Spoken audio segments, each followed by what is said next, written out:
প্রথমেই সবাইকে অনেক অনেক ভালোবাসা জানাই, যারা আমার চ্যানেলটাকে সাবস্ক্রাইব করেছো আমার পাশে থাকার জন্য। আর যারা এখনও আমার চ্যানেলটিকে সাবস্ক্রাইব করোনি তারা আমার চ্যানেলটিকে সাবস্ক্রাইব করো, আমার পাশে থেকো।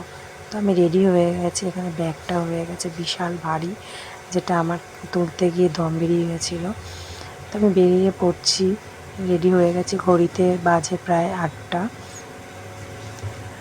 এই ব্যাগটা নিয়ে, এই যে বিশাল ভারী ব্যাগটা, এতটা ভারী হবে ভাবতে পারিনি। যাই হোক, হয়ে গেছে, শীতকাল যেহেতু ওই জন্য বেশি ভারী হয়েছে। ঠাকুর প্রণাম করে নিলাম, ঠাকুর প্রণাম করে বেরিয়ে যাচ্ছি।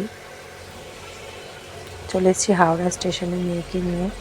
আর আমি কোথায় যাচ্ছি, হাজব্যান্ডকে ছেড়ে যাচ্ছি। থাম্বনেলের টাইটেল দেখে তোমরা বুঝতেই পেরে গেছো কেন যাচ্ছি, কোথায় যাচ্ছি, পুরোটাই তোমাদের সাথে শেয়ার করব।